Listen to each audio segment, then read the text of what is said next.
Hello, welcome back. This is Chapter 13, Homework Solutions for Physics 102A. Number 25. 100 calories of heat will raise the temperature of 25 grams of water by how much? So let's list out the information we have given. The heat is 100 calories, the mass is 25 grams. And because it's giving calories, it's appropriate to use the specific heat, not the MKS units, but rather the specific heat of water being 1 calorie per gram Celsius degree. So we're going to use calories and grams for this. We have the equation Q equals mc delta T. We're going to solve for change in temperature. So delta T is Q over mc. 100 calories divided by 25 grams and 1 calorie per gram Celsius degree. And let's make sure as we look at the units that they work out correctly. So we have calories and calories, grams per gram. And so the only thing that's left is Celsius degrees. And we get the answer of 4 Celsius degrees. In the multiple choice for the problem in the book, that's answer B. Number 26. 1 kilojoule of heat will raise the temperature of a 1 kilogram piece of aluminum by how much? Similar to the last problem, we have the heat of 1 kilojoule or 1,000 joules. The mass is given in kilograms. And since heat is given in joules, it's appropriate to use the MKS specific heat for aluminum. We can look that up in the table in the book, and it's 900 joules per kilogram Celsius degree. We start with the equation Q equals mc delta T. We're going to solve for the change in temperature. Delta T is Q over mc. We've got 1,000 joules divided by a mass of 1 kilogram, specific heat of 900 joules per kilogram Celsius degree. Notice how all the units work out nicely. Joules divided by joules, kilograms divided by kilograms, and we're left with units of Celsius degrees. We get a change in temperature of 1.1 Celsius degrees, which is answer B in the book. Number 33, how many joules are in a 280 calorie candy bar? Now, when food calories are given, notice that's a capital C, it's actually kilocalories. So we're looking at 280 kilocalories. Let's do the conversion. 280 kilocalories times 4186 joules is equal to 1 kilocalorie. So we'll set it up like this. The kilocalories will divide out, and we're left with joules, and it's 1.17 times 10 to the 6th joules. Number 44, a 0.45 kilogram rock is dropped 10 meters into 2.5 kilograms of water. If all the rock's kinetic energy is converted to thermal energy in the water, what is the water's temperature increase? Okay, so this is a conservation of energy problem. Here we have the rock 10 meters high, and here we have it's hit the water, and all of its energy has become thermal energy. So just like we learned to set up conservation of energy, we have E1 equals E2. I've actually written that backwards. E2 equals E1. So the energy at state 2 is it's all been converted to thermal energy. So that's Q. Energy at 1, that's the potential energy. It's mass of the rock times G times height. We're going to break down heat into mass of the water times specific heat times delta T. And let's make sure to have those subscripts on our masses because we're dealing separately with mass of the water and mass of the rock. And once we have it to this line, let's solve for delta T algebraically. So we'll divide both sides by mass of the water and specific heat of the water. So we have mass of the rock times GH divided by mass of the water times specific heat. And you plug all those numbers in, and we get a very slight temperature increase of 0.00421 Celsius degrees. Number 45, if you mix 18 kilograms of water at 25 degrees Celsius with 6 kilograms of water at 2 degrees Celsius, what is the final temperature? So we've got our two substances, 18 kilograms, and they're both water, and I give it the initial temperature, I'll call it T sub 1, 25 degrees Celsius. And substance 2 is 6 kilograms of water, so I'll say T2 is 2 degrees Celsius. And when they combine, we want to know T, the final temperature. We'll set it up like this. Q1 plus Q2 equals 0. So the heat that goes into 1 plus the heat that goes into 2 equals 0. Now, one of those is going to be negative. The heat 1 is actually going to be negative. So that's how we'll have a negative plus a positive equals 0. And when we break that down into mc delta t's, so m1c delta t1 plus m2c delta t2 equals 0, we can divide the entire equation by c, the specific heat. And then we need to get to t, and the only way to get to that is to break down the delta t's into final minus initial. So the final t is what we're looking for, t minus t1. And over here, t minus t2. And from here on out, algebraically, we're just trying to isolate t, get t all by itself. So let's distribute our m's. We have m1t minus m1t1 plus m2t minus m2t2. And then let's take the two terms that just involve t, let's group them together and then factor it out. So you have m1 plus m2t. And the terms that don't involve t, they have t1 and t2, let's add them to the other side. So this minus m1 t1, let's add it, and it becomes m1 t1 on the other side, and also for the m2 t2. Finally, when we solve for t, we get m1 t1 plus m2 t2 equals m1 plus m2, and notice this looks a lot like the center of mass equation if we replace the temperatures with x positions. And we get 19.3 degrees Celsius. Number 47. You have 300 grams of coffee at 55 degrees Celsius. Coffee has the same specific heat as water.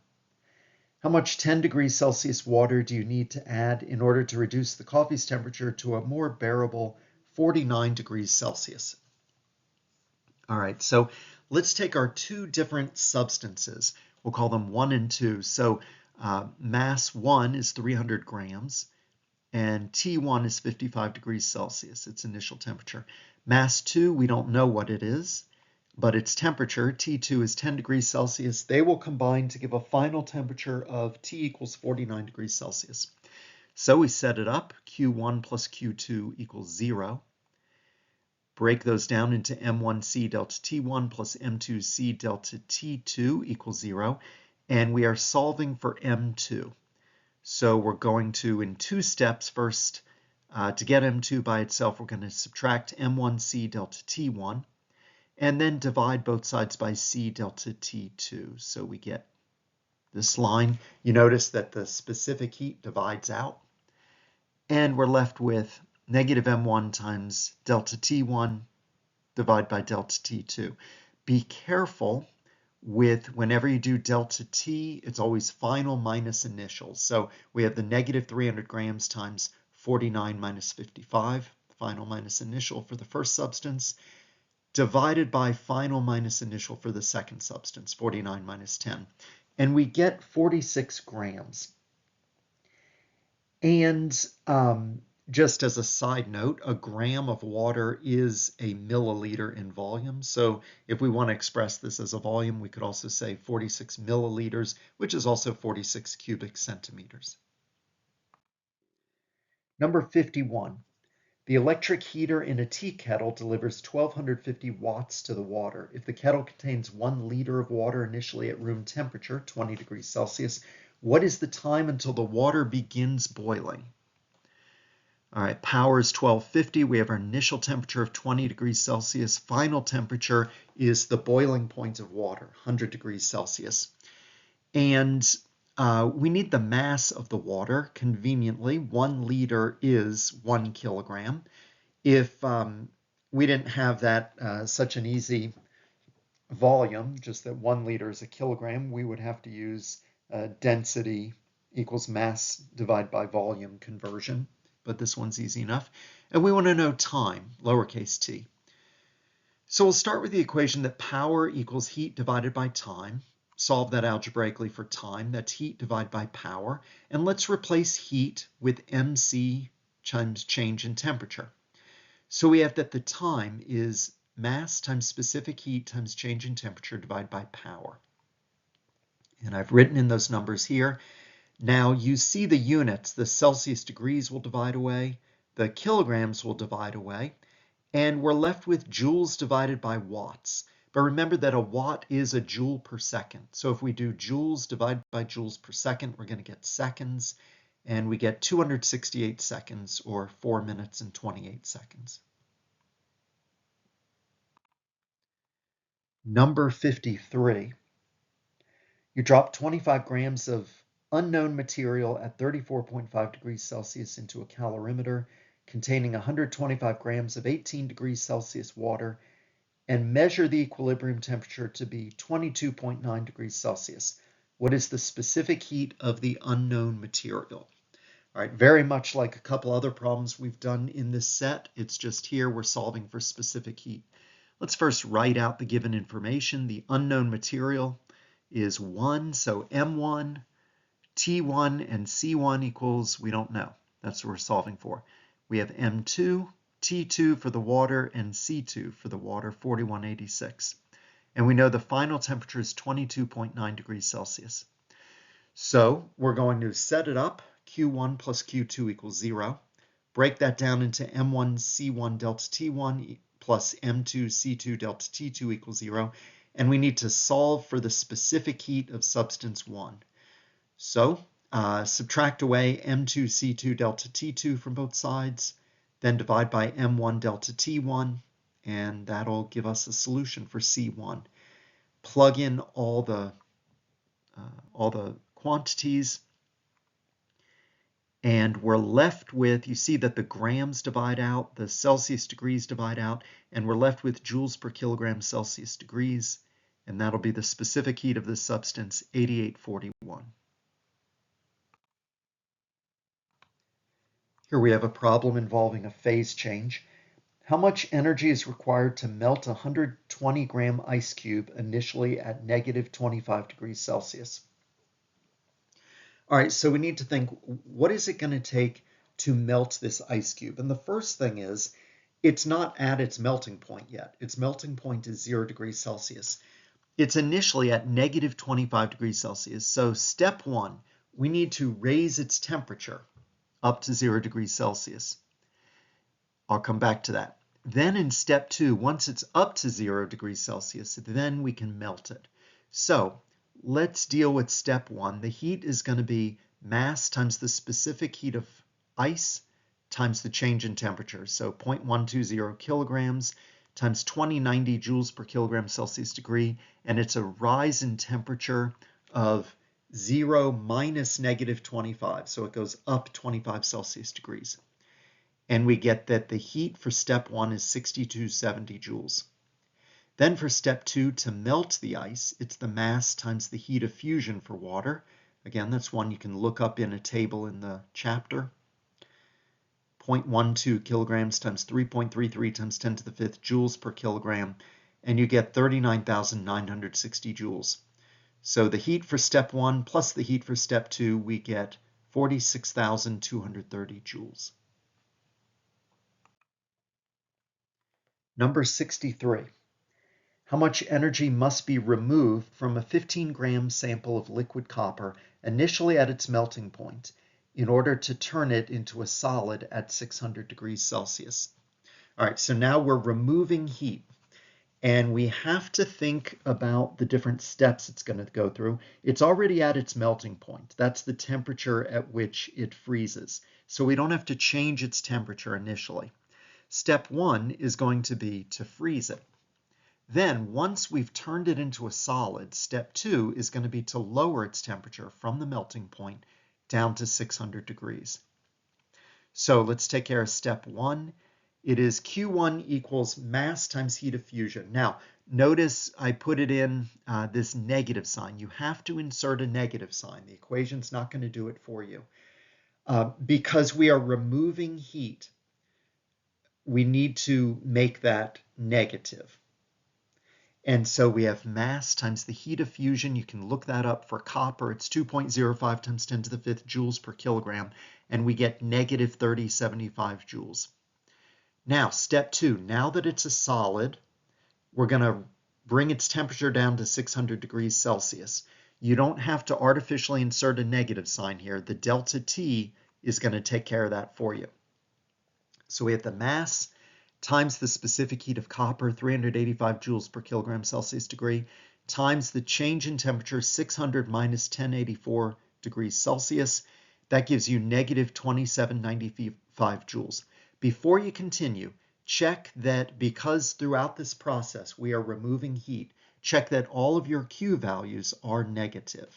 If they're not, something's gone wrong. So yes, we have negative 3075 joules and negative 2795 joules. Add those two negative terms together, you get negative 5870 joules. So the Q, which is defined as the heat absorbed by the substance, is negative 5870 joules. Now we go back and read what exactly did the question ask. The question asked how much energy must be removed. So if Q is negative 5870 joules, then we say 5870 joules must be removed. Number 65. How long will it take a 120 kilowatt industrial furnace to melt a 52 kilogram copper ingot initially at 20 degrees Celsius? All right, our power is 120 times 10 to the 3rd watts. We want to know time. Mass is 52 kilograms of copper, and it is initially at 20 degrees Celsius. So before we melt it, we have to bring it from room temperature up to its melting point and then melt it. To figure out time, we say power is heat divided by time. So algebraically, we say time is heat divided by power. Step 1 is bringing it up to the melting point. So MC delta T, we have the mass, specific heat of copper, 385 joules per kilogram Celsius degree.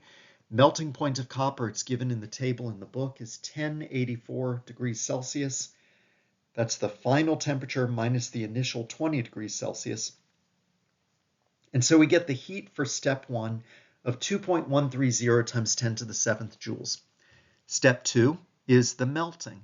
So mass times the heat of fusion for copper. We look that up in the table in the book. And when we multiply those, we get Q2 is 1.066 times 10 to the 7th joules. Now we add both those heats up and we get 3.196 times 10 to the 7th joules. That's the heat required. Now we'll plug that into the equation we got for time. Time is heat divided by power. And plug those values in, you get 266 seconds or 4 minutes and 26 seconds. Number 67. You place a tray containing 410 grams of water at 11 degrees Celsius in your freezer. How much energy must be removed to turn the water to ice at negative 14 degrees Celsius? All right, so we need to picture what's going on with this water. It starts at 11 degrees Celsius. And in order to get it down to ice at negative 14 degrees Celsius, the first step is we have to bring it down to 0 degrees Celsius, to its melting point, otherwise known as its freezing point. That's step 1. Step 2, once it's down to 0 degrees Celsius, is that it freezes. Then step 3, once it's frozen, then it'll continue to go down in temperature down to negative 14 degrees Celsius. So we have to do these 3 steps separately. So let's do it. Step 1 is MC delta T. At this stage, it's liquid water. So the specific heat of liquid water is 4186 joules per kilogram Celsius degree. The temperature change is 0 minus 11. And we get negative 18,879 joules. It is negative because heat is being removed. Step 2 is the freezing. Notice we have to insert that negative sign in there. So it's negative mass times heat of fusion for water, which you can look up in the book. And you get negative 136,530 joules.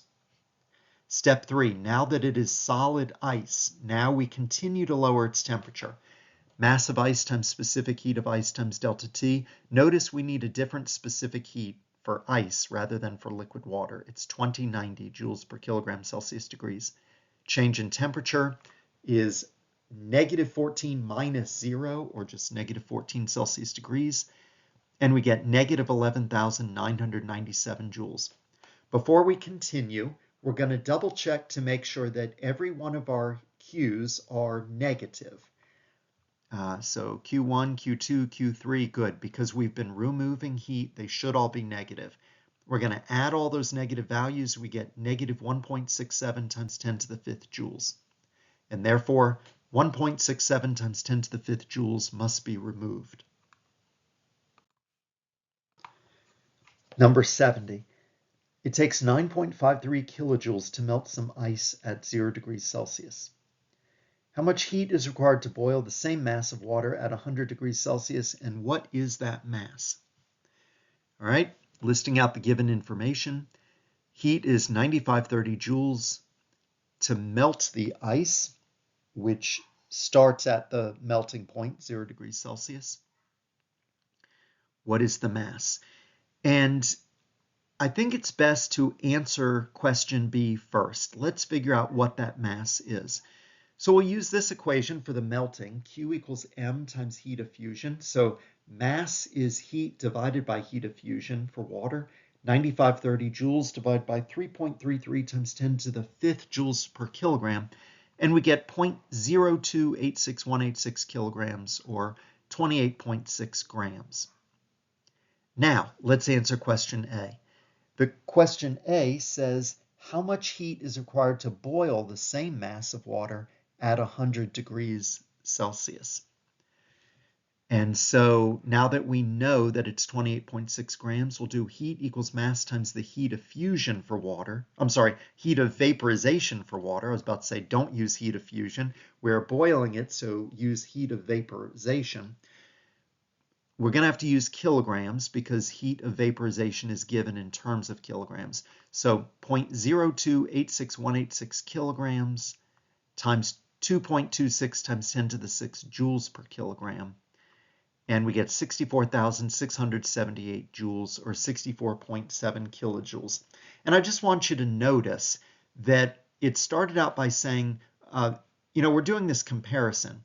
It is 9530 joules to melt that much ice for that phase change, but it is 64,000 joules, or about something like 7 times that, in order to boil that same amount of mass. That is the end of the chapter 13 homework. I hope you have a great day.